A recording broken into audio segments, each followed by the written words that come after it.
from the Denver Broncos Media Center, welcome to Broncos Country Tonight with Ryan Edwards and Benjamin Allbright. Welcome to Broncos Country Tonight as we continue to track what the Broncos are doing at their head coaching position. Of course, they continue through interviews the rest of this week. They'll obviously get through all of them, and maybe we'll get second interviews. Maybe we'll just have a decision made. Who knows at this point? Yeah, I think we're gonna get a decision next week. I'm not 100%. I don't think they're gonna go through this second round of interviews. They kind of had a fail-safe there, but the way it feels right now, based on people I've talked to, is that they're gonna have a good decision probably over the weekend, and we should know something probably by Tuesday. I was listening to the Rick Spielman interview on the Move the Sticks podcast. Very, very good listen. And, of course, Rick Spielman, who was the former GM of the Minnesota Vikings, worked with George Paton for many, many years.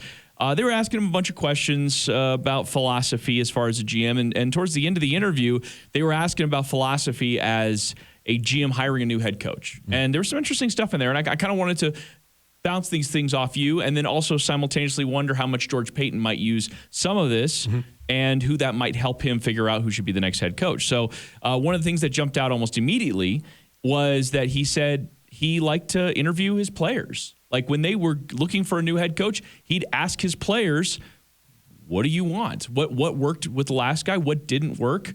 What kind of coach are you looking for? Now, I mean, again, I'm not saying he interviewed all 53 on the active roster plus practice squad, that type of thing. I imagine it was the leadership, maybe a few of the key guys, that type of thing. But I thought that was kind of an interesting thing because for the Broncos, if you look at the leadership of the Broncos, if George Paton were to do a similar thing, what would they say? Well, I can tell you I know that he did implement some of that. He didn't talk directly to the players, but he had kind of an intermediary ask some of the players what they would be looking for and then had that person come back to him and kind of give him a sensing session. He had that person go around to multiple players. From what I understand, he had other people going to other players, so they could have covered the entire team with that. I don't know, not just the leadership council, but they asked many of the prominent, top third of the roster type guys, what didn't work this past year, what are the characteristics that you need to see out of somebody going forward, and so yes, he definitely implemented that.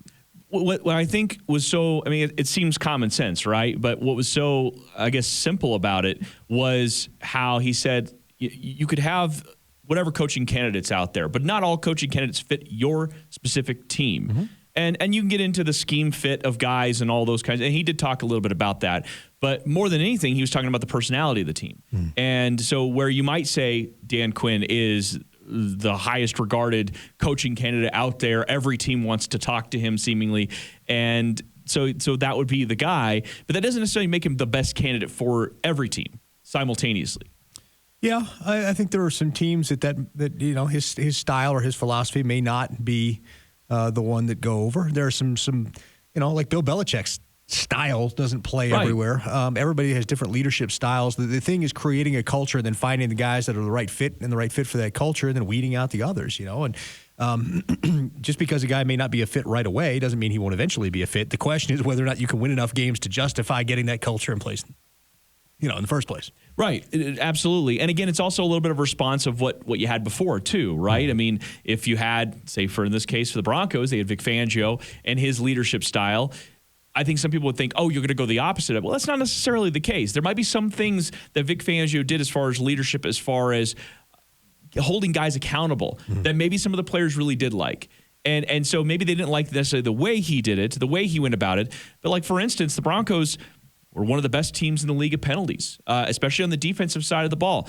The Broncos were the second best team in the league last year, and as far as defensive penalties, guess who was second worst? Dan Quinn. It was Dallas. And Dallas Cowboys. But again, that doesn't completely reflection on Dan Quinn. That's a Quinn little bit of the culture. Never had a team that was below 13th before that. So obviously I think that has something to do with the players that were inherited. I'm not trying to diminish Dan Quinn here. No, I'm not. I just want to be. I'm just saying it's a red flag. It's a thing, and it's a thing, by the way, that he did do well here. Mm-hmm. And so there might be something about the way he did approach the details of that the players might have liked. Yeah, and there were things about Vic Fangio that these guys liked. Even guys that didn't like Vic Fangio originally, like Shelby Harris, did a 180 on Vic by year two because he realized that Vic got the most out of him. Sometimes the guy you want coaching you may not be the best person to nudge you in the right direction. And so I think when you take input from the players, you got to recognize that people tend to think from their own best self-interest. And so I think you have to gauge that in your thing. If you've got a bunch of people telling you there's a problem and that your coach doesn't connect with your guys, that's one thing. But if you got a guy saying, well, he coaches me too hard, well, maybe he's just pushing you because he knows you're capable of greatness. You know, I mean, I needed guys like that coming up. And so that was the thing for me. It was like having people in various aspects of my life push me a little bit in order to get the best out of me. So the crux of all of this comes down to the leadership that you're looking for. Yeah. And so that's why I think that we're spending more time on this now. I think when they decide on who their coach is going to be, we're going to spend way more time talking about scheme and how these guys fit and what you may still need as far as the roster goes. But right now it's about leadership. Right now it's about an overall culture you're trying to build or maintain if you feel like you have already pieces in place of that. So that's kind of what I got the gist of that interview from him is you're looking for fit. You're looking for the right fit now, hopefully the right fit into the future, but more than anything, you are focused on the now. Mm-hmm. You are focusing on hitting the ground running with these guys when they get in the building and getting their message across to the players that they need to.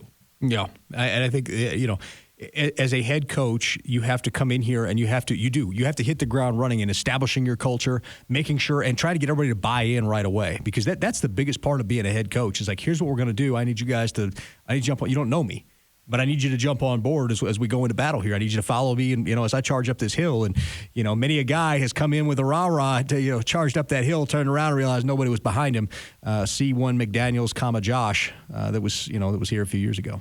And that's an interesting point you bring up because, and you might actually have an answer for this. How much of a previous coach's work or resume factors into what they're doing right when they walk in that door? Well, these guys are going to look at tape on whatever that coach was doing, whether he's a coordinator or a head coach. If he's been a head coach before, it's a little bit different. If you're a head coach that's got Super Bowl experience, it's a lot different.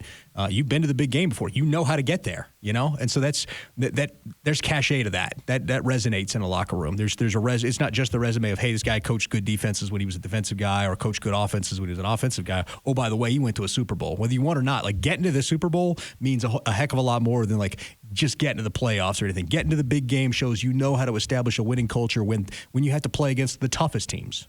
But it feels like there's a line eventually on that the previous resume can only kind of get you so far. Like, yeah, if you get through year 2 and you're still losing, if you're all the way through year 2 and you're still losing, then you have to ask questions. Like most coaches should probably get a year 3. And the reason that I say that is look at guys like, for instance, Cliff Kingsbury turning the Cardinals around this year, or Zach Taylor with Cincinnati turning them around this year. Vic Fangio, unfortunately, unable to turn the Broncos around, but if he'd had the quarterback, probably would have. That's the thing. Most coaches probably should get that third year, but when you get through 2 seasons of losing seasons, if there's not improvement from year 1 to year 2, or you didn't have catastrophic injury failure in year 2, then you need to examine that as a general manager and say, okay, can I keep this guy? Are we trending in the right direction? Yeah, and last thing, I mean, honestly, I think generally speaking with most teams, you'd rather not do the hard reset if you can avoid it, because the hard reset can sometimes be, hey, in the NFL, you can get the right set of coaches and GMs and everybody in place, and all of a sudden you hit the ground running. But sometimes it is a 1 or 2, maybe even 3-year reset. And you maybe not resetting the entire roster because, I mean, there's a lot of turnover anyways, but you're not resetting all of the key players, the guys you have under contract, but you're resetting a little bit of whatever momentum you were building. So I think that a lot of people will spend time in the future talking about Vic Fangio and all of his shortcomings. But when you do a reset like that, you have to understand that the next head coach might hit the ground running and they might not. Well, and then you've been building, your last couple of drafts have all been building for whatever that head coach's vision was, and now you got to pivot to something else. And that's kind of the thing. I mean, you're a good general manager is asking his head coach, hey, what do you need? Let's go get those pieces. And then the next guy might need something different. So. All right. Well, as soon as next week, we might have an opportunity to spend more time breaking down the next new head coach of the Denver Broncos. For Benjamin Allbright, I'm Ryan Edwards. Thanks for watching Broncos Country Tonight.